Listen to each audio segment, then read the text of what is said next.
On parlait tantôt de la libération de Soumaïla Cissé, chef de file de l'opposition malienne. C'était donc hier, Adam Adjonou. Oui, je voulais donc rajouter ceci. C'est vrai que Viviane Tomi l'a dit tantôt en disant que les services de renseignement pouvaient donc se prévaloir d'un certain nombre de renseignements de ces gens-là gardés dans les jouets, etc.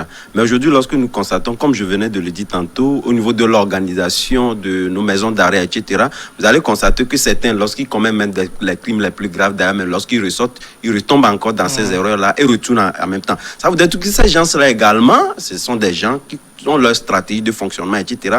Et ça fait couper même les Chines au niveau même de l'État, de sa sécurité, etc. Donc eux-mêmes, lorsqu'on les mélange avec ce cortège de gens qui se trouvent, eux-mêmes ont encore des renseignements et même, pourquoi pas même ratisser encore large au niveau même des joueurs, lorsque les gens vont ressortir, ils vont tisser des contacts, etc. Donc moi je me dis c'est une question d'organisation au niveau des joueurs. Ça peut servir l'État, comme ça peut servir également ces gens-là qui étaient donc détenus dans ces trucs-là. Donc je pense qu'il faudrait réellement analyser en profondeur tous ces aspects-là et tirer les meilleures solutions possibles. Beau Soleil, Soumaïla Cissé libéré hier. Ce qui intéresse beaucoup les gens aussi, c'est les gens se demandent, est-ce que le processus qui a conduit à cette libération, est-ce que ça a commencé juste avec la transition qui a fait le coup d'État d'IBK, ou bien c'est une suite logique de négociations entamées depuis IBK?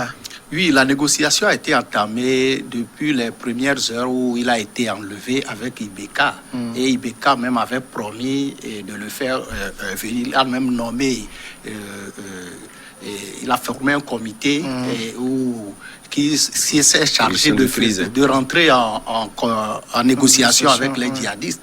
Maintenant, je crois que comme Viviane Tomi l'a dit, IBK était quand même proche d'offrir aux Maliens la libération de Soumaïla Cissé quand il a été chassé du pouvoir.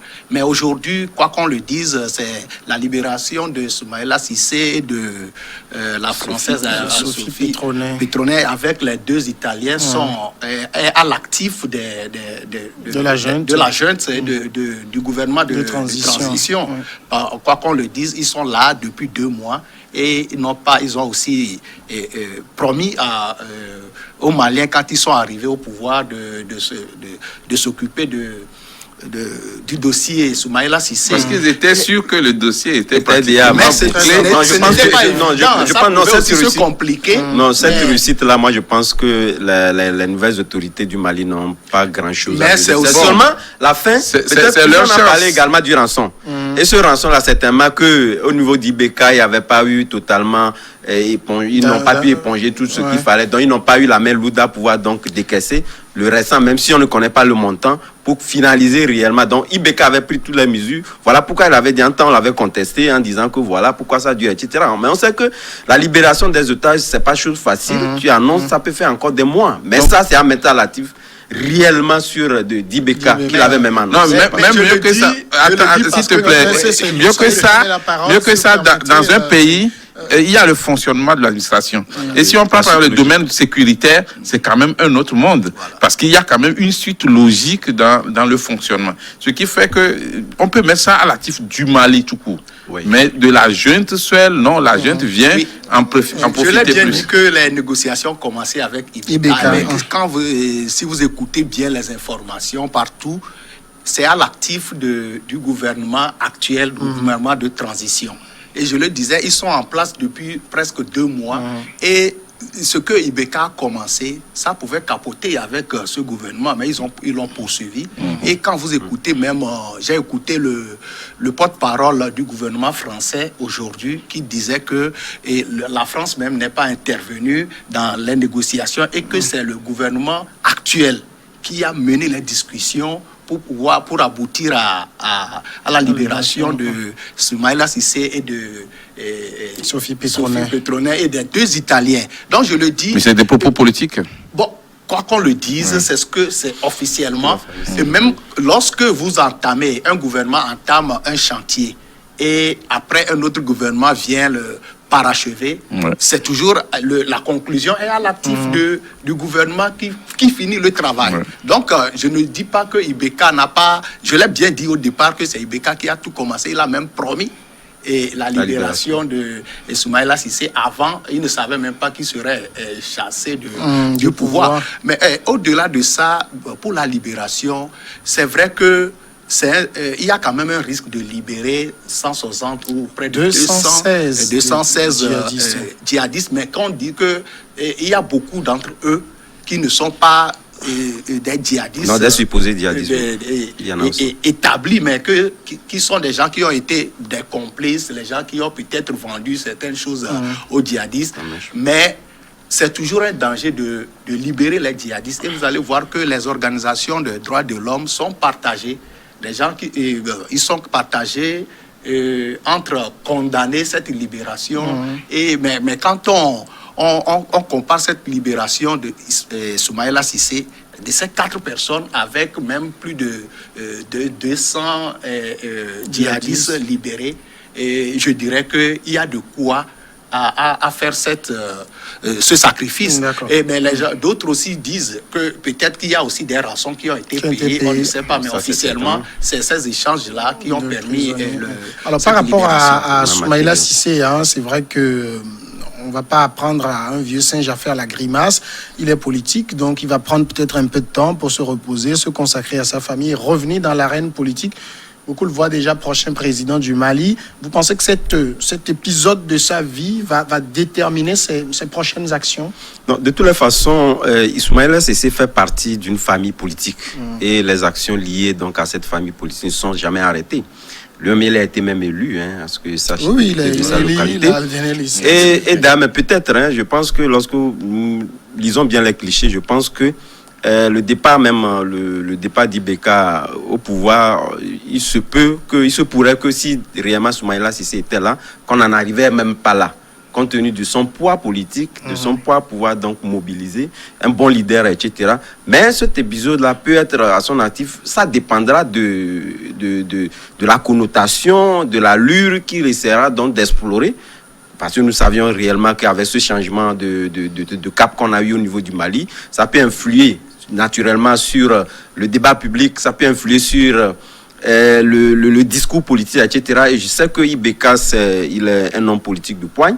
Et il s'est réellement jugé sur ces 2 aspects-là pour réellement s'imposer dorénavant. Puisque aujourd'hui, vous voyez, tous ceux qui étaient réunis au niveau du mouvement du 5 juin, etc., ils ont également perdu des plumes. Ce qui a fait d'ailleurs même aujourd'hui qu'au niveau de la junte ou du gouvernement de transition, ils n'ont pas été sollicités.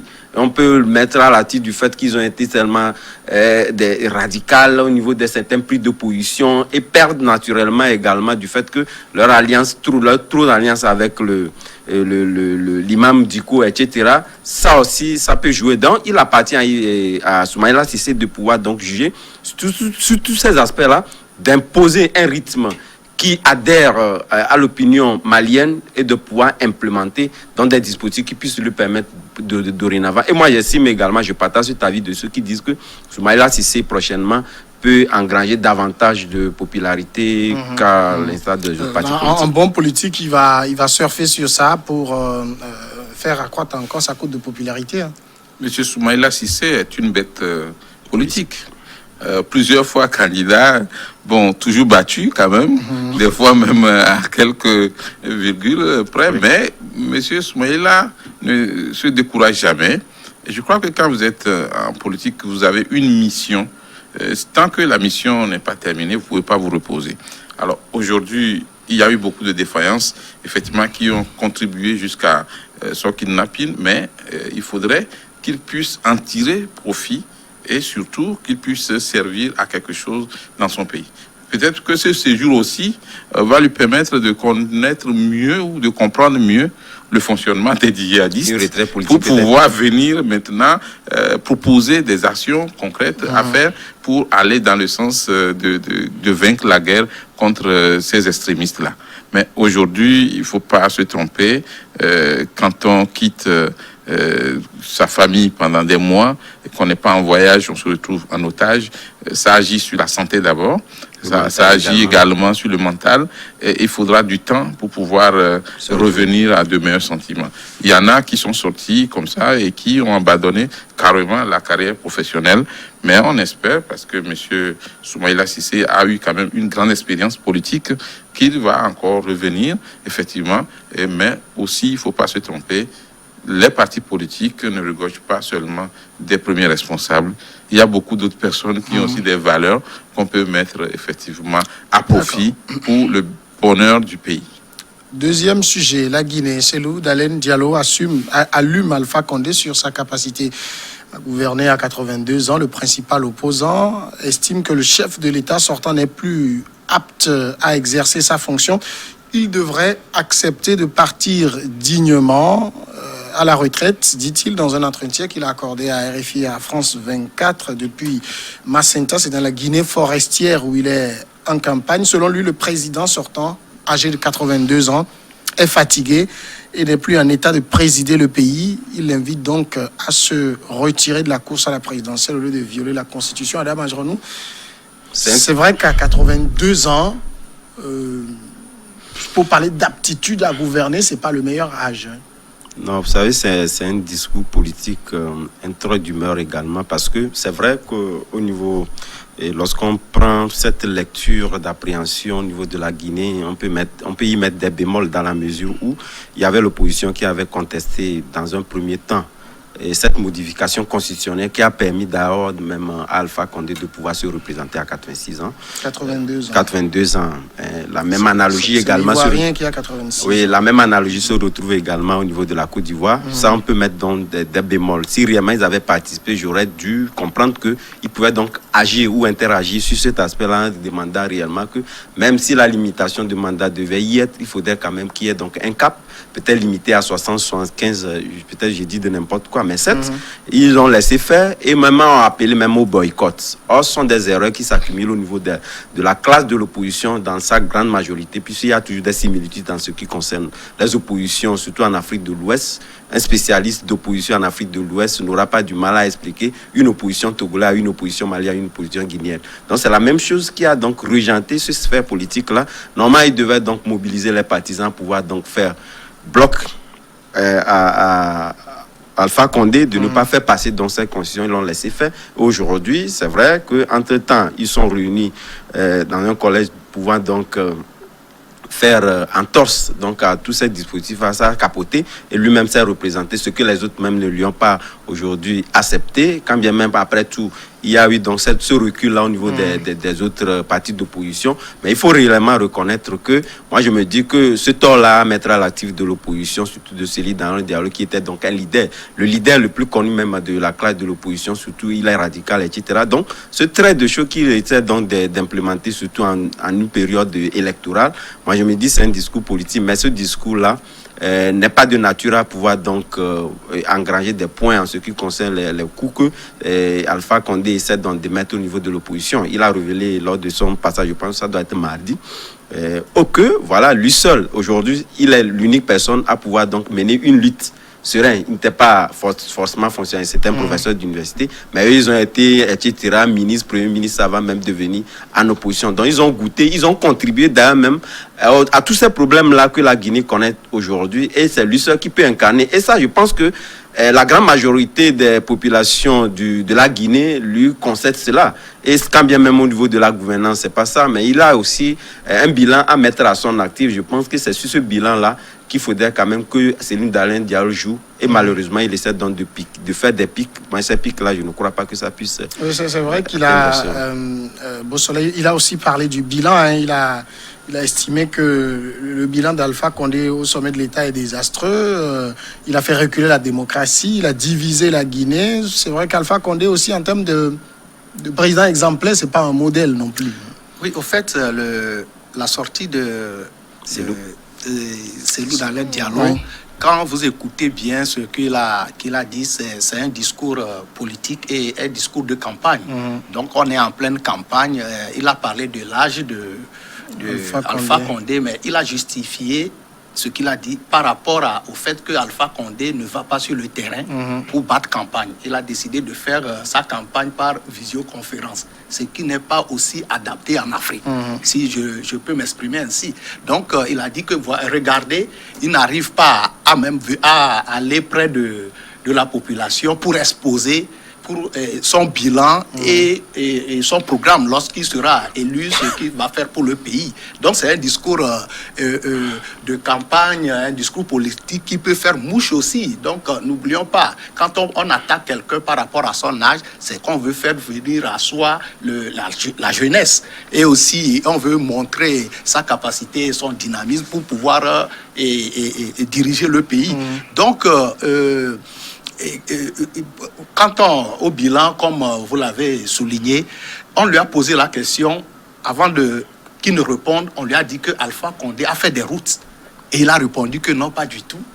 Il n'y a pas eu de routes, donc il a aussi montré les faiblesses du bilan de Alpha Condé. C'est ce qui est normal. Il est le challenger direct de Alpha Condé et c'est ce discours qui peut tenir. Et quant à l'impact de ce discours, ça on le saura le 18 octobre, je crois, après les élections. Je crois que c'est le moment de faire valoir toutes ces capacités quand on est candidat oratoire. Et surtout quand on veut affronter le président sortant qui a beaucoup d'atouts plus que le candidat de l'opposition. Donc il tient un discours purement d'un opposant et c'est normal et il appartient aux Guinéens de décider de celui qui peut les conduire pour les 5 ans à venir. Est-ce que la question de l'âge lié à la capacité à gouverner le pays est une question qui peut être entendue par les Guinéens? Moi, c'est une question qui me fait rire. Du moment où la constitution du pays n'a pas dit que nous devons limiter le nombre d'années ou bien l'âge des candidats à tel ou tel.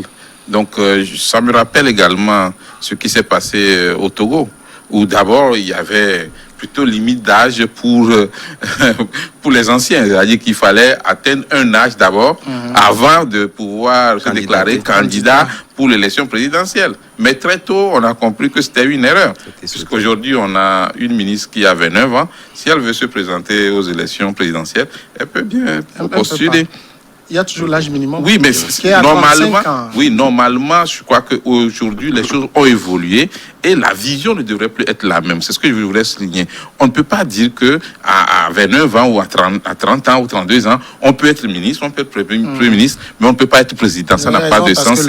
On a un premier ministre autrichien qui avait... quand même très, très jeune. Oui, 31 ans à l'époque. Alors aujourd'hui, au niveau de la Guinée, il ne faut pas se tromper. Il n'y a pas de limitation d'âge. Donc, M. Diallo n'a pas asservi ce discours-là. Si ce n'est que pour... Il ne dit pas, mais est-ce que lui dit, il lit ça à la capacité à gouverner? Oui, ce n'est pas une question de capacité à gouverner, c'est une question du choix des Guinéens. Et je rappelle que M. Abdoulaye Wade a commencé... M. Wade a commencé même sa campagne à 86 ans. Alors, aujourd'hui, il ne faut pas se tromper. Comme le rappelait M. Wade, le Sénégalais, il dit chaque famille avec sa résistance. Et M. Wade a expliqué que dans leur famille, il ne meurt pas vite. La preuve, il a plus de 86 ans, mais bon, il est effectivement à pied. Il a plus de 90 ans. Non, quand il commençait la campagne électorale, voilà. Alors aujourd'hui, ce qu'il faut noter, c'est que M. Alpha Condé, qui est un opposant, qui était un opposant, au régime en place, a effectivement vécu beaucoup de choses. Je ne veux pas parler même de sa question de santé. Vous savez qu'il a eu effectivement un problème sanitaire entre-temps qui a agi sur même son organisme. Mais aujourd'hui, ce qu'il faut voir, est-ce que la loi l'autorise à se présenter? Oui. Maintenant, est-ce que les populations votent pour lui pour encore un autre mandat? Ça veut dire que c'est le peuple guinéen qui a choisi d'avoir entre guillemets un vieux, parce que c'est relatif. On ne peut pas dire que M. Alpha Condé n'est pas actif sur le terrain, puisqu'il a sa façon de faire la campagne. Donc les arguments qui ont été évoqués pour moi, ne sont pas des arguments convaincants. Il faut qu'on se dise la vérité. Il faut que l'opposant Diallo trouve d'autres arguments pour pouvoir convaincre la population. Moi, je dis toujours, quand il y a effectivement de ces conflits, il faut laisser la parole à la population. C'est au peuple de faire son choix. Si le peuple choisit le vieux, entre guillemets, parce que 82 ans, c'est le début de la jeunesse chez certains dirigeants africains. Donc, si le peuple guinéen choisit le vieux Alpha Condé, ben, ça fait son affaire. Autrement, ben, il faut laisser tout le monde, tous les citoyens se présenter. C'est le jour où on va dire, si vous avez plus de 79 ans, vous pouvez plus être candidat. Là, c'est bien écrit dans la Constitution ou dans les tests juridiques du pays. On peut dire, ben, écoutez, vous êtes écarté. Moi, je ne pense même pas que ce soit une bonne idée de limiter l'âge, ni le minima ni le maximum, parce que il faut laisser tout le monde pouvoir se faire juger, jauger par la population, par le peuple. C'est le peuple qui décide. Un enfant de 28 ans peut bien conduire le pays. Mais Samir, ce qu'il faut faire remarquer... bien sûr, s'il faut le parler ainsi. Ce qu'il faut faire remarquer, c'est que ce que je constate surtout au niveau de la classe politique de l'opposition en général, c'est qu'ils prennent leur temps pour pouvoir donc parler de la structuration ou des candidats, même des autres partis, surtout lorsque l'élection n'est pas ouverte, comme c'est le cas aujourd'hui. Non, ce n'est pas une question de répondre. On l'a vu partout. On sait la période. On l'a vu même au Togo, les gens essaient donc d'avancer des artistes suivant lesquels c'est pas à eux de choisir les critères ou bien la structuration des partis politiques en face. Or, au sein même de leur parti politique, il y a beaucoup à dire. Il y a beaucoup à dire au niveau de Cellou Dalein Diallo. C'est vrai que lui-même, il a fait volte-face au niveau même de la classe de l'opposition, dans leur mouvement où ils étaient organisés, tout ça. Il y a plein de choses à dire. Il n'a pas fini de résoudre ces problèmes, mais il essaie donc de parler de la structuration en parlant donc de l'âge du président sortant. Ça, c'est pas moi. Et ça, majoritairement, c'est partagé quasi majoritairement par les oppositions africaines qui trouvent donc des pics au niveau de leur challenger en face. Moi, je pense que ce ne sont pas de bons discours. Il faudrait réellement qu'on puisse trouver des arguments qui tiennent la route, que de pouvoir trouver des arguments qui tiennent compte des personnalités. On parle de la structuration, même de l'État malien, il y a beaucoup de choses à dire. Et quand on ne reconnaît pas les efforts, les petits efforts qui sont faits surtout au niveau, moi je le juge sur cet aspect-là, c'est pas normal qu'on puisse dire que voilà, pendant tout ce temps que Alpha Condé a dirigé, il n'y a rien qui soit fait. Or, beaucoup essaient aujourd'hui de dire qu'aujourd'hui, la Guinée est quasi majoritairement, ils ont dit le château de l'Afrique ou le château de sa région, ce qui n'était pas le cas par le passé. Donc il y a des résultats, à mettre à son actif, qui doit d'abord reconnaître, sans quoi lui-même également aura les mêmes problèmes. Quand chez lui n'a pas d'électricité.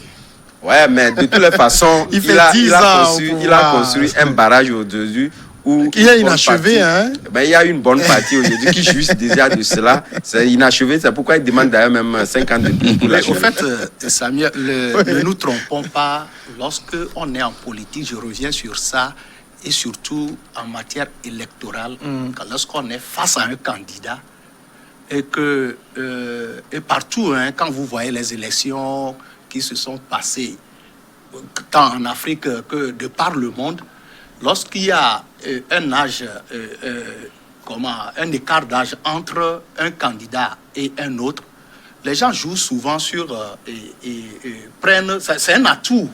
La jeunesse d'un candidat, c'est un atout. Ne l'oublions pas. Ne nous trompons pas. Mais Cellou Dalein Diallo a joué sur ça. Et il joue toujours sur ça. Lui aussi, il n'a pas 35 ans. Il n'a pas 50 ans. Mais il le dit. Ici, il ne s'agit pas de demander si à 82 ans on peut se présenter à l'élection présidentielle en Guinée ou pas. Ça, c'est déjà réglé. La Constitution est claire là-dessus. C'est un candidat, un challenger qui dit que voilà mon adversaire n'arrive pas à circuler, à sillonner le pays du haut de son 82 ans et surtout qu'il est fatigué. Il a précisé ça. Ce qu'il faut retenir aussi, c'est que, quels que soient les cas, la jeunesse, il est très difficile d'expliquer à la jeunesse, je parle bien de la jeunesse, qu'à 82 ans, on peut être plus à leur écoute que quelqu'un qui a peut-être moins de 60 ans. Ça, c'est clair. Mais au Togo, ici, en 2005, je veux vous rappeler quelque chose. Oui. En 2005, moi aussi, l'âge a joué beaucoup dans la campagne et peut-être dans l'issue des deux côtés. Hein? Dans l'issue du scrutin. l'opposition avait utilisé l'âge trop bas du candidat Monsieur Faure-Gnassingbe pour faire la campagne. Et qui avait 39 ans à l'époque. Qui avait 39 ans. Et à ce moment, vous me non, je te rappelle la formule. La formule, c'est... Je voulais dire ça. Un jeune comme ça va te donner quoi? Ça, c'était la formule de l'opposition. Et de l'autre côté, les gens disaient... Aussi, un papier comme ça va te donner quoi? Excusez-nous, on parle de la réalité. Et Bob Akitani, à ce moment, était un peu plus fatigué, entre guillemets. Non, pas fatigué, il était âgé. Il était âgé. Il était sage. Excusez-moi, il n'était pas fatigué. Il était un peu plus... Même au sein de l'opposition... Au sein de l'opposition même, il y avait même des critiques quant à son choix, par rapport à son âge et à son état. Non, en 2005 au Togo, c'est le parti UFC qui a été choisi. C'est pas une question de personne physique. Écoutez-moi. Mais monsieur Jécris Olipio ne pouvant pas être là directement, c'est monsieur Bob Akitani qui a porté le flambeau de la coalition de l'opposition démocratique dite radicale. C'est moi qui explique ça par rapport à l'âge. Et je vais vous dire que moi j'ai bien suivi les trucs de 2005 et les gens même ont accusé Gilles Chris Olipio d'avoir choisi Bob Akitani parce qu'il avait un âge avancé. Et non, les autres partis ont choisi d'abord l'UFC et l'UFC a proposé la personne. C'est pas le Togo, non. C'est la Guinée. Mais vous savez du Togo pour expliquer je suis revenu pour dire que l'âge, toujours dans les campagnes, ça a toujours joué.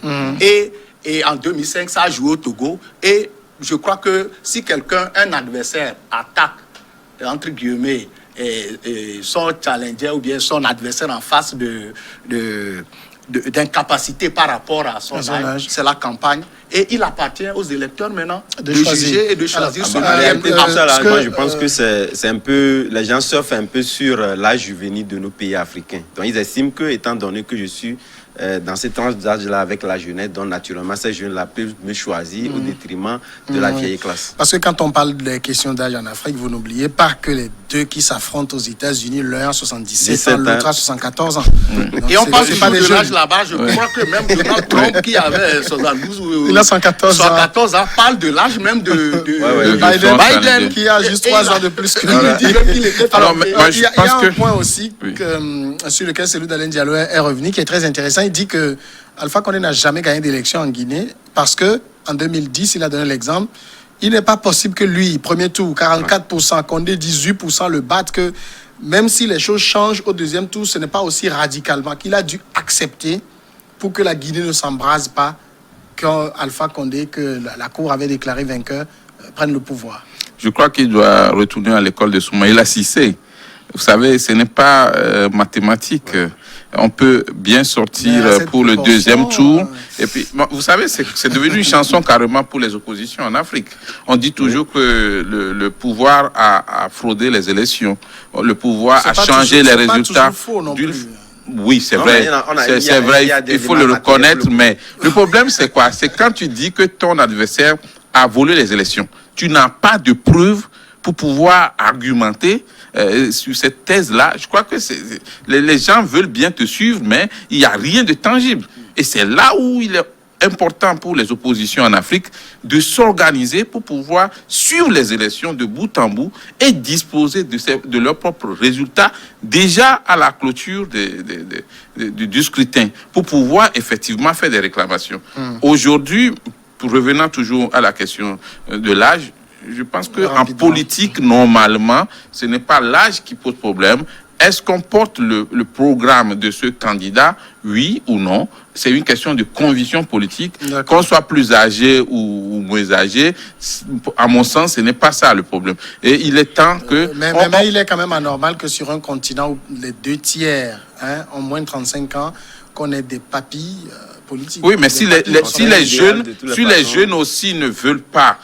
ils veulent, il faut leur donner la chance. Oui, mais personne ne les empêche. J'étais très heureux de voir que pour les élections présidentielles passées au Togo, il y avait eu quand même une bonne volonté de certains jeunes, même la trentaine, de pouvoir être candidat. Malheureusement, ça n'a pas marché. Le temps qui nous est imparti est parti.